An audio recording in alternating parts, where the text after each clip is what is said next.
monkeys. Look at him, come on.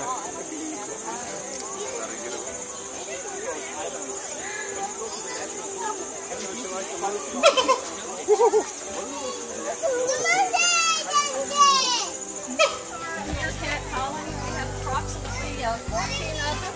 Meerkats are native to southern Africa. They live in large groups. They're omnivores. They eat just about anything they can get hold of. They'll even eat hard-boiled eggs here at the zoo. The keepers will bring in hard-boiled eggs sometimes as a treat for them. They love crickets and any kind of bugs. Yep, see the one on the rock over there looking up? Just on the left there, on the top of the rock. There's a plane coming, which is one reason why he's looking up. He is the sentry. All meerkat colonies have a sentry or a guard on duty at all times. And so that's today's sentry. And they are particularly interested because we do have red-tailed hawks that like to hang out in the trees up here because they're down there. They're very interested in that. They also are very comical if planes and helicopters are going over, and I hear that may be a train.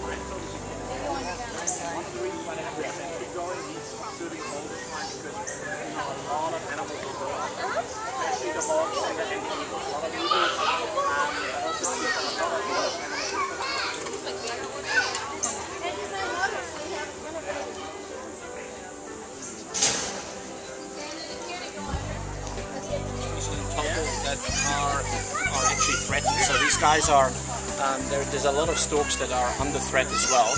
Not a lot of an SSP here though. These guys are a male and a female. The male is actually quite a bit larger than the lady. Yeah, those guys in Africa you get them in larger groups, but these particular storks here is not huge colonies. They're usually small.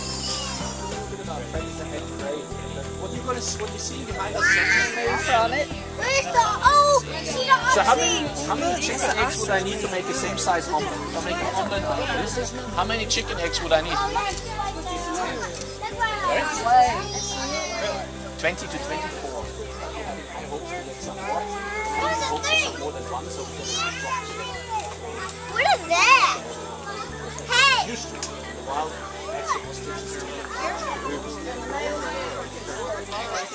They're about 7.5 years old, and they were born from the same litter. Now people always ask me, how can it be that one is white and one is golden? It's actually not that difficult to argue, because it is about the same relation that you would have in humans between a redhead and a regular brownhead. What happens is it's called a double recessive gene. And you can actually see here on this picture, there's actually 4 color variations you get inside, right? You see that? And the issue is, only this one here is really what is the regular version that occurs in the wild. The others mostly occur in captivity. What has happened is, in the 60s sometime, there was a white tiger male, Bengal tiger male, caught in the wild. There's very few growing up in the wild. And this white tiger male was actually crossed with many other tigers. And they actually created white tigers. And the original white tigers looked like this. Then they kept breeding and breeding. You know how humans are. We tried to do different things. We created this one, and we created also the tabby. Unfortunately, when we do that, we don't look after things very well. So there's a lot of inbreeding going on there. So a lot of these animals usually have health problems. And most of these tiger variations are not very healthy. Our tiger here is pretty good, but like any other white tiger, she's cross-eyed. Okay, you'll see every one of them is. And she's also instinctual, not quite as sharp as her sister. If we would feed them together, we would have a very skinny white tiger and a very big.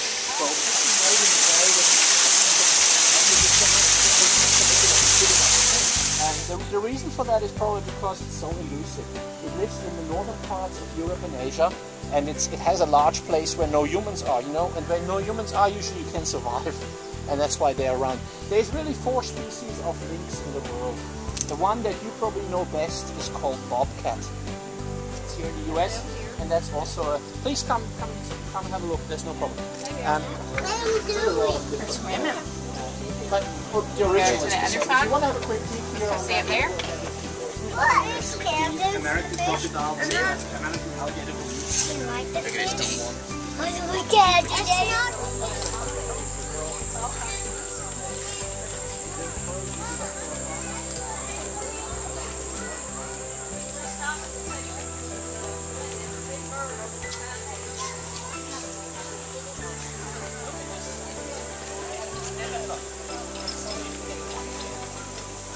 I've never seen this. That's the only way that would fit in there. Mr. Chris.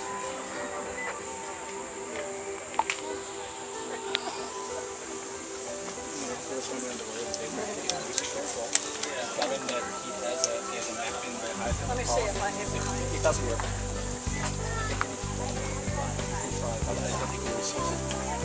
Irene Chris.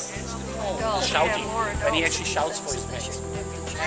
What I find most interesting about those animals is when they breed, the female will actually go inside a hole in the tree, like the one you see there on the top, and the male will seal her into the tree, only leaving a little opening, and she will pass the feces out of the tree, and he will pass the food inside. And the little ones get born in there, and she will only let them out once they're old enough to fly. So she protects them in the tree and brings them up in the tree. That's actually how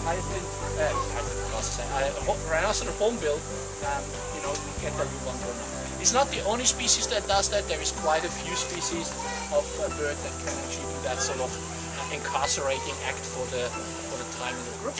Well, I was supposed to be, but I was very late. So You're very late. We'll give you one of those. Well, thank you very much. Part of the group.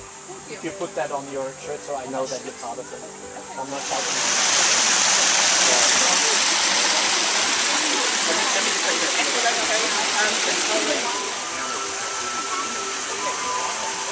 He's got all kinds of rhinos charging me and ran up the trees.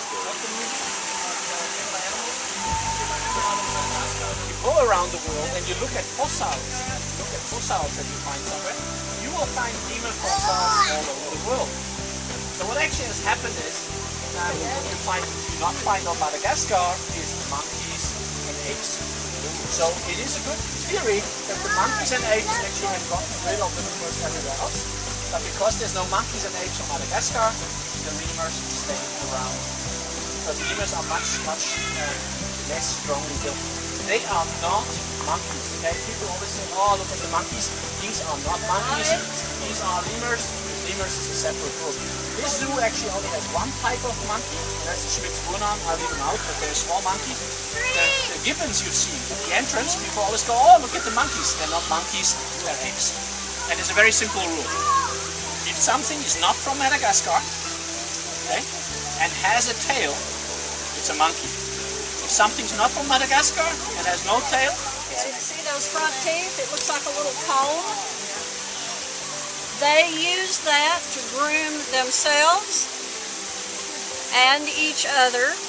And we're one of the only animal that I know of that actually has a grooming comb in its mouth. They're also famous for having stink pipes. They have a gland on their body. They rub their tail on the gland and then they walk in front of whoever they're trying to get rid of. So very fascinating, and they're actually a member of a family called crocodilians. And then you got the small cats, which is like the lynx and the cougar and the lynx and the bobcat and the house cat and the caracals and all of those. These have certain distinctive marks to them, and these, like for example, these guys roar, where these guys purr. These guys have a round pupil, these have molars. You remember we have molars. These cats do not have molars. Cats do not have molars because they do not eat anything but meat. Well, the occasional grass, but that's more for getting themselves upset so they can get rid of something in the stomach they don't want to have. But they have these teeth here are actually called the carnassials. And that's actually how they, I would say this is like the knife of the cat, where this is like the fork. So they actually, sorry, I can hold this still if you want. So we constantly have pairing off, and this is one of our most important conservation measures. You only had one kid? Sorry? Only had one kid? She only had one this time, yes. Last year we had 3. Tired. An old family by themselves. For a while people actually thought they were raccoons, or they were bears. They're probably closer related to the bears than to the raccoons. They look a bit raccoonish because they've got shorter front legs than back legs. They also have that ringy tail, and they use their front legs to bring food to their mouth. So that's very similar to what we see in the raccoon family. We have a male in there and a female. The male is the guy there with the lighter tail, and that's the female over there. She's about 9 years old and he's about 2 years old. But they're a mating pair, so we hope we have some little ones. That's not a panda. They're a separate species related to bear. They're a separate family, not even one of your species, but they are probably closer related to bears than to the raccoons, but they're not actually in either family. They're not. Okay. They're all by themselves. They also. Ashley, come here, look. Sorry? Any relation to lemurs? Well. Again, we could get into some trouble here, but I could say everything's related to everything.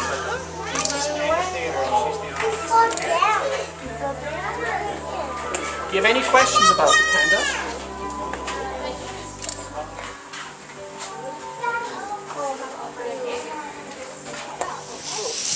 That's actually how they look like.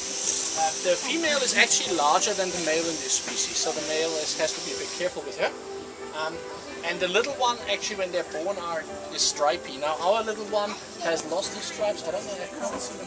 Are they all out or not? I can't see either one of them. I just see Romeo up there. I'm not sure. Anyhow. Sorry? Oh, sorry. Anyhow, so those are the tapirs. Those guys arrived at the zoo just recently. We don't have them we had them actually for a while, but this exhibit is quite new. And it's beautifully done for them. They've got their own room up front. Again, it's an SSP. It's a species survival program. We are especially proud because since about 13 years, this is the first time that we had a new injection of genes into the gene pool in the US. They're the first ones that came actually out of South and Central America to be here.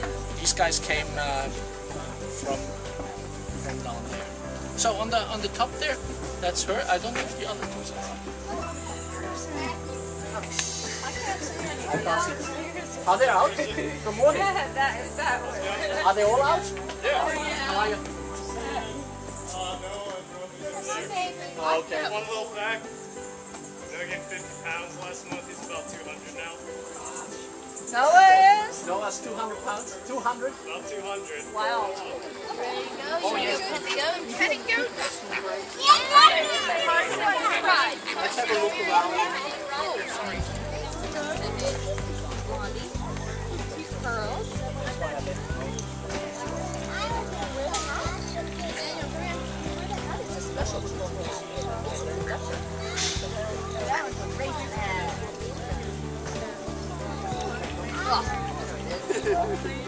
Giving them a quick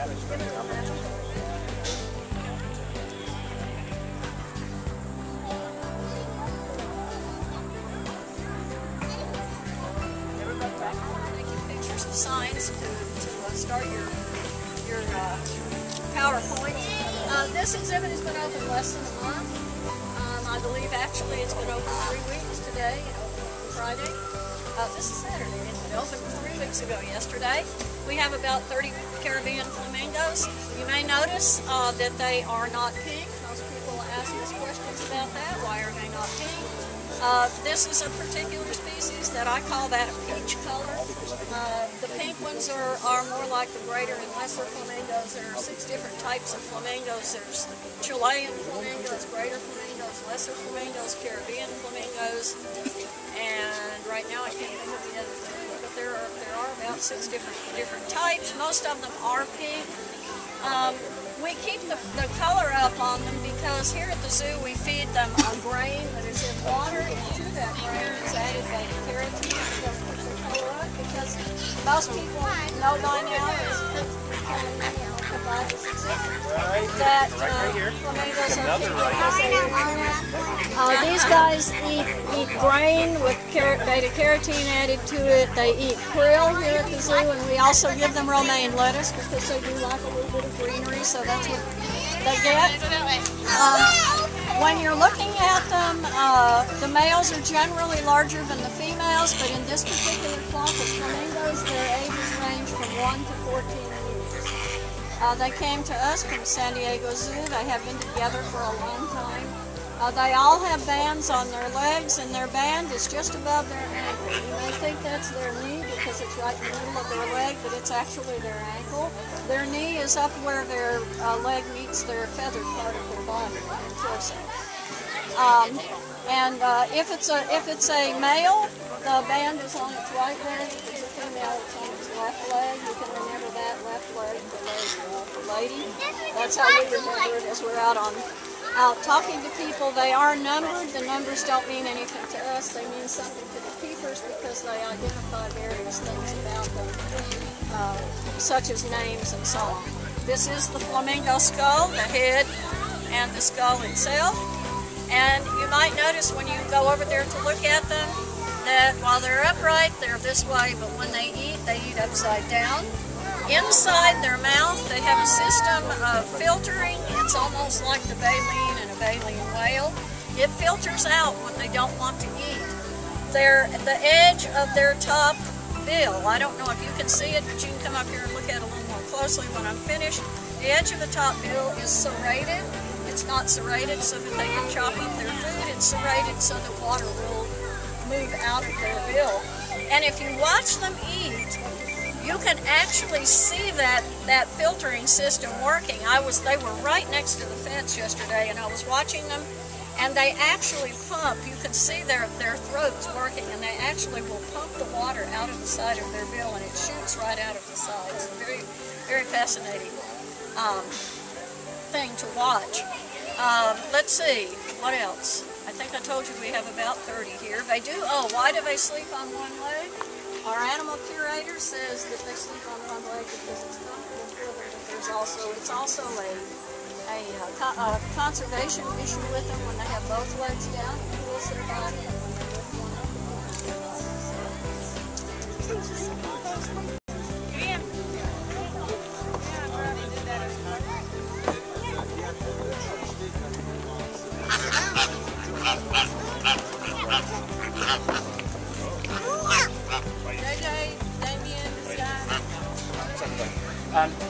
This place is actually called Critter Encounters. It's our petting zoo. There's a couple interesting animals if you're interested in specific species. We got 4 camels, 2 are dromedaries, 2 normal camels. We got 2 Italy eagles, which are beautiful, colorful eagles on that side. And in this cage here, and let me see if I can find them, you see the one back there, they're called wallabies. Okay? They're actually a small version of a kangaroo. And the male, if you look over here, if you come on this side, come here, you look down there, you can see him, he's actually white. Okay? You can see him, he's actually an albino, so we have to take good care of him because albinos usually have a lot of issues with health, and we try to keep him very nicely. He's quite large.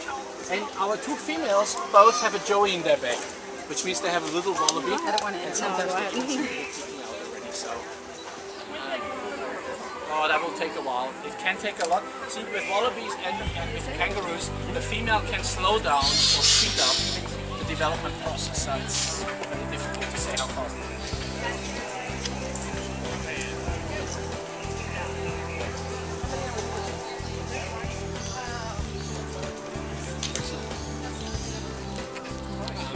This is actually a red river hawk. This is a hawk that we're talking about.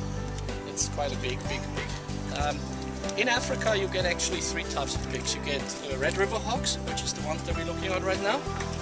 You get a thing called a bush pig, and you get warthogs. Warthogs are the most common ones.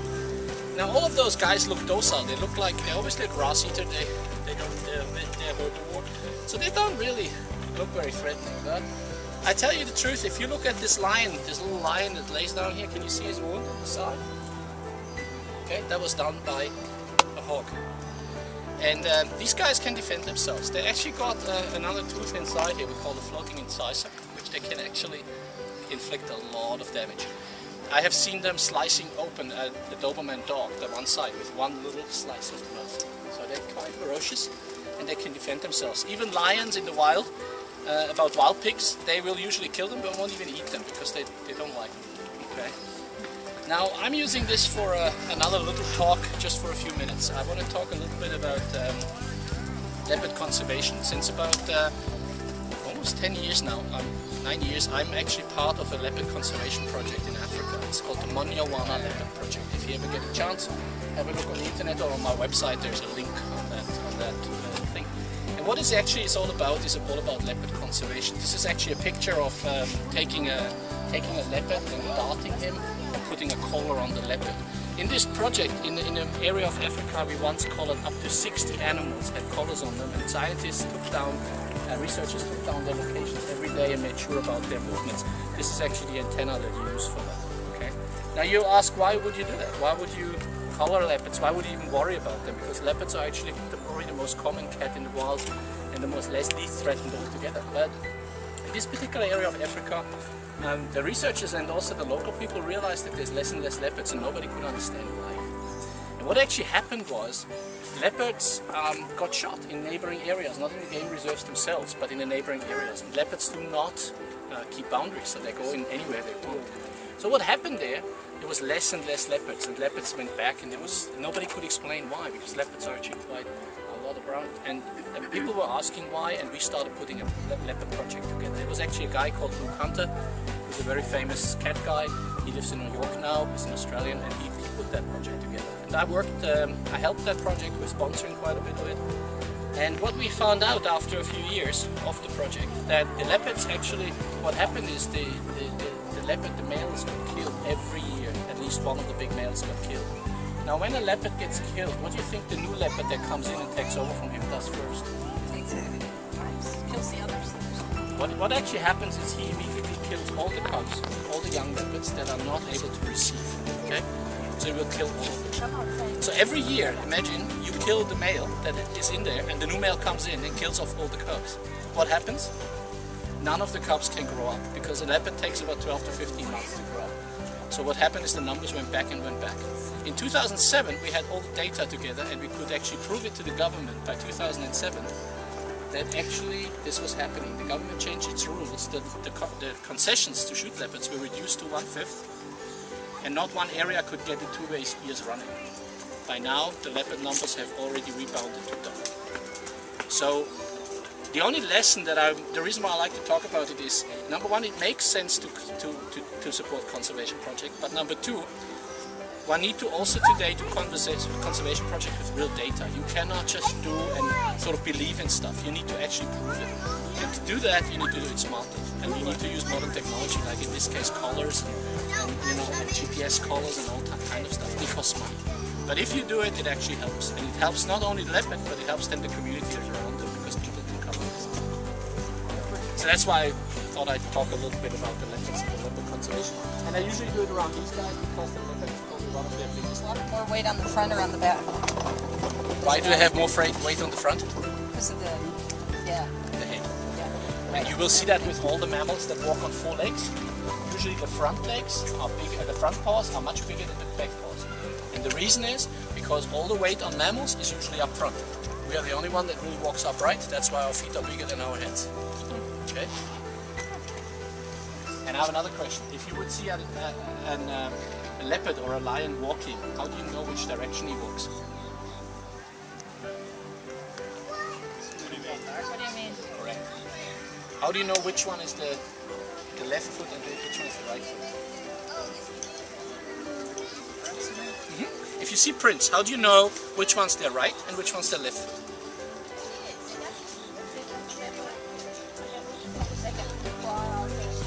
Looks about the same, but I can even tell you on an animal like a hippo or where it's very similar the same. So how would you know which is the right foot? Even on a dog. It's very easy. If you look at the direction it walks, and you look at how the paw is tilted, okay, this way or this way. All mammals, when they walk, tilt their feet slightly to the outside because of weight distribution.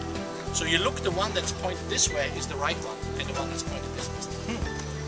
Okay, Brooks and I have finished. That's the way the second. Have a look at her. There we go. Couldn't get much better than this, can it? No, sir. This is one of our 2 ladies, Sakari and Padari. I never know which one is which. I have one of Sakari's pieces of art. That is actually like a cat, which is actually a lion's influence. Let me take a nice snap. That's cool. She's taking a bath. Having a mud bath. He's pulling himself off because he's really hot. And she's actually doing this for two purposes. One is it's cooling down, low down, but second is it also makes her protected in the wild from ticks and other parasites. We have two female African elephants. We're probably going to get two other ones from a zoo. That I don't know which two it was, but one other two had to give up the elephants, so we're going to get those elephants. Now these two ladies here are very well kept. We have actually a keeper with them all the time. They're very friendly with people. In Africa, there's a different problem. African elephants are actually quite a ferocious species, and especially if they do not like humans. So if you're on foot in Africa, one animal you don't want to meet on foot is actually. If I can walk into lions, which I've done before, I prefer to walk into the lions than walk into elephants. Because elephants can easily also kill you. These animals are very large. Even on cars, you have to be very careful, because obviously these things weigh up between 4 and 6 tons. Your car weighs not even 2 tons. It's easy to do the math. They can actually play football. So you don't want to do that. Especially in the wild, for me, it was always more dangerous to run into the ladies than the gentlemen. The bulls are larger, but unless they're in must, and must means that they have in the period in the year where they can mate, unless they're in must, a bull is usually relatively docile. It doesn't have much to protect, it's the biggest guy on the job, so it doesn't worry. Put some on her head. Females live in breeding herds, and they have little ones with them, and elephants are probably the best child-caring species. They look after their little ones, so the first thing they do is they protect them. So you want to be out of the way when the matriarch finishes. And even on cars, be very careful, keep your distance. I mean, you're not going on safari right now, but still, it is something that you have to be very cautious of. Females don't fight a lot, males do. Males fight all along. They have actually big tusks, they actually sometimes even injure their tusks in the fights. So the females don't do a lot of fighting. I don't know if you have seen ever a picture of elephants when they do the fighting game and stuff, but I'll show you 2 or 3, so just so you have an idea. We had already a look at the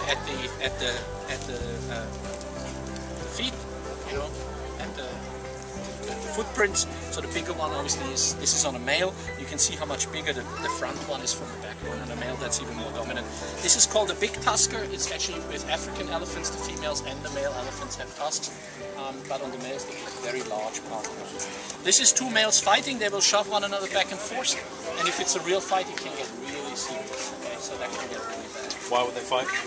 Well, usually the same thing why males fight. Anyway, in any species, it's for the ladies. So they will fight for dominance, they will fight for the right position in a herd.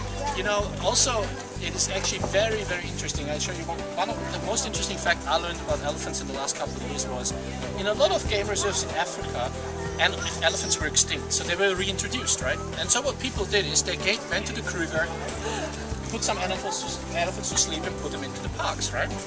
And they usually took a couple females and they took a couple younger males. And what you realized after a while, these younger males started killing off rhinos. They rampaged all kinds of animals. They were broke elephants. And nobody understood why this was happening. And research found out why. The reason why it was happening was there was no older bulls around to teach them different. So what actually happens in the wild, you have older bulls, 40, 50-year-old ones, that teach the younger bulls when they come in must. You know, which means that they are now ready to mate, and the females won't let the younger ones mate. So what do the younger ones do? They get frustrated, okay? And they start doing all kinds of silly things. It's a bit like puberty. And what the older males do, they keep them in check. And in areas where you have older bulls around, all this roguishness does not happen. Okay? How do you know an elephant bull is a must? Anybody an idea? It's actually fairly simple. Number 1 is they smell really bad. It's a very musty smell. Number 2 is, when you see an elephant bull somewhere, you look at his back legs, they're going to be wet. Because he's dribbling urine all day. That's where the smell comes from. And that's how he announces to the females, hey, I'm ready. Okay?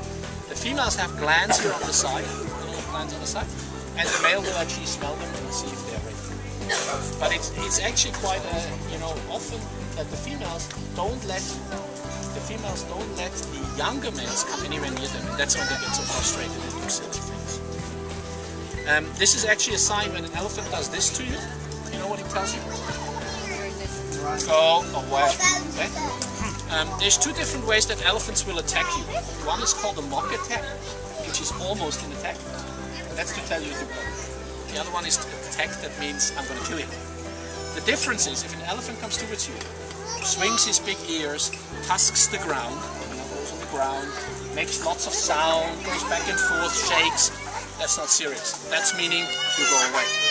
So what you do is you keep up, you back up, you keep your distance, and you'll be fine. If you ever see an elephant taking his tusk in between the legs, put the head down, flap the ears on, and make no sound, just come for you, take your last breath. That's it. Okay? So you know with a lot of animals from their behavior how they go. And that's when that happens, put your second gear in the car and drive as fast as you can. Because if they get you, especially on a day like this, you can see how her ears go back and forth and how she has them extended. That's actually mainly for making sure that she stays calm. Can you see that? Okay. Alright, I think that's that much I want to tell you about elephants right now. And we'll go up to the giraffes now, which is the last stop on that particular tour.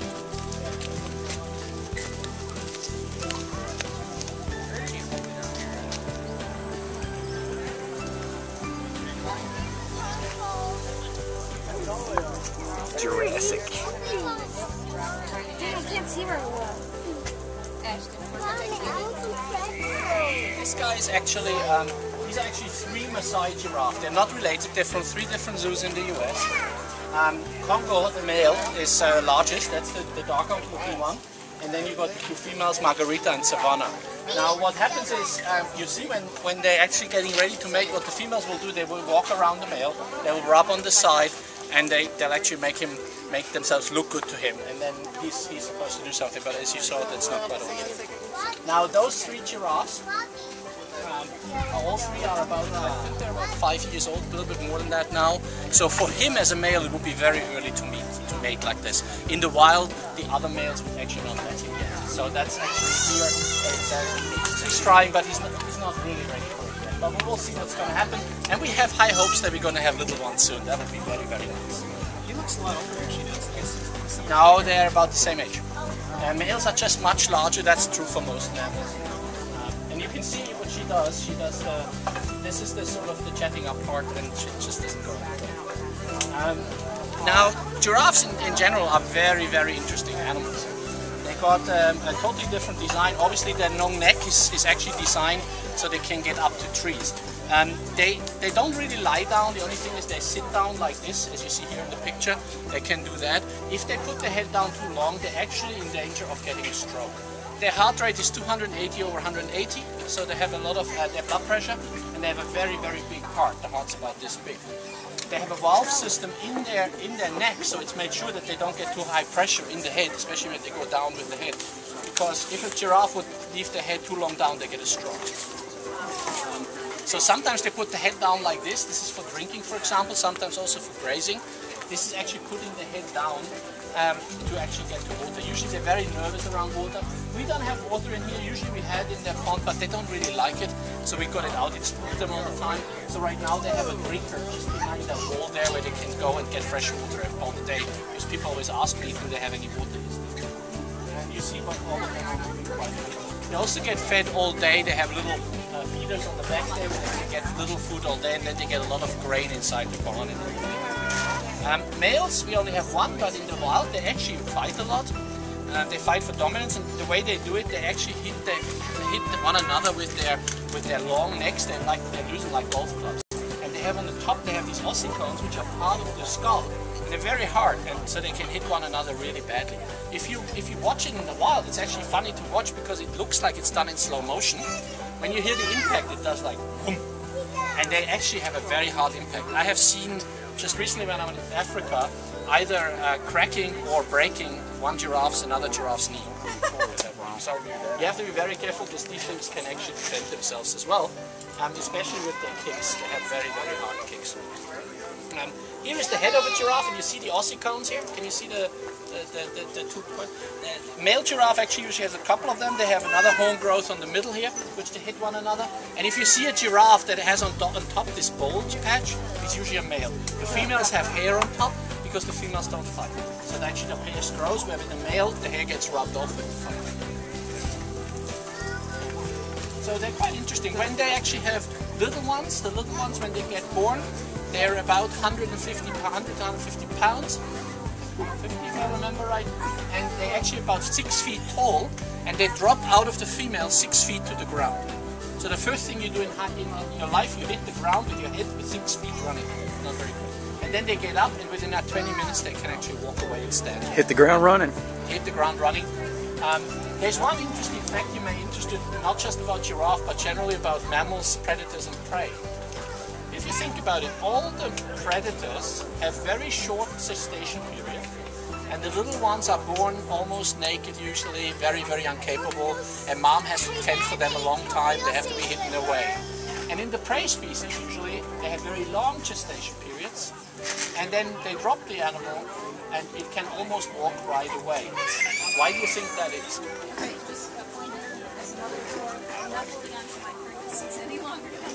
Yeah, no. I don't need a scientist. Yeah. Good. But you understand what happened? Why that happens? Why the predator? Because the predator, the mother has to be able to hunt, right? So she cannot really be hampered by too big of a room, too many, too heavy a load. So she will actually drop the little ones relatively early in the development, take care of them somewhere, put them away, go hunting, bring them the food, make sure she feeds them there. Where on the prey species, when the little ones get born, they have to be able to run away from the predators right away, so they have to be virtually fully developed. And that's why they stay in the group for very long and get them born and be able to run away. So that's actually the general rule. There's always exceptions, but that's the general rule. And that's true also for giraffe. I think the gestation period for giraffe is, if I'm right, is about 15 days. Elephants is longer, that's always true. I would have to look it up. Do you have any questions about the giraffes? And if you get an elephant, you make it.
I'll move mine out of the way and you put yours up there. There you go.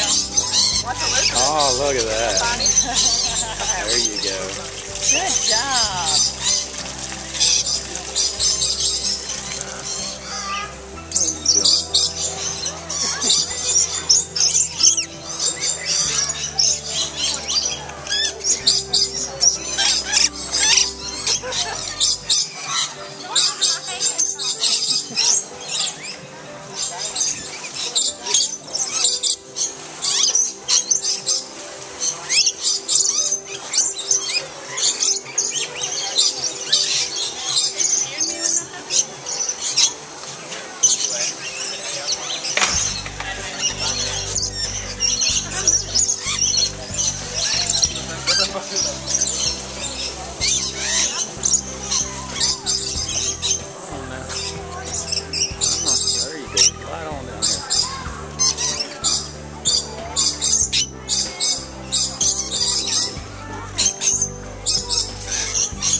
did that on purpose, didn't you? It's just kind of chilling. But you're good for photos because you don't really move. Little baby. Come on, kiddo. We bring him out here to get groomed and stuff, so. And to sleep, apparently. How do you tell them apart? How do I tell them apart? They look a little bit different. So, these are Flamingos wonders. Oh, he's beautiful though.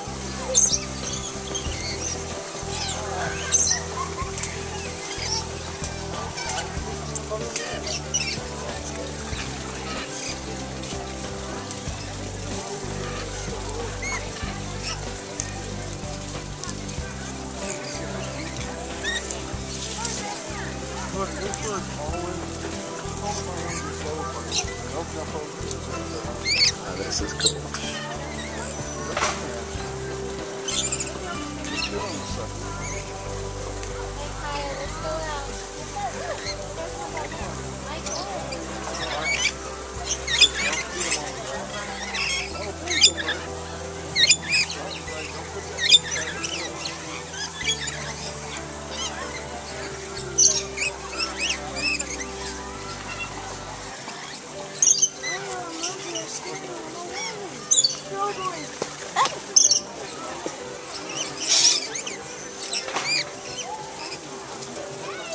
Baby. Look, Caitlin, look at that bird.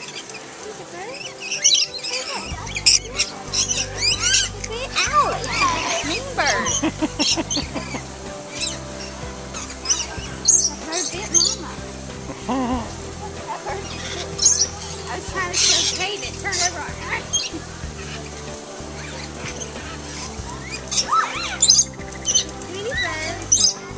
That's about it. Wanna go down? How about we go right there? How do you get them on your fingers? I just held it out. Yeah.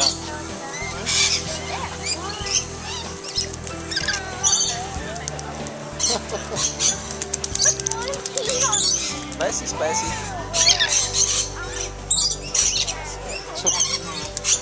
Like we're going swimming.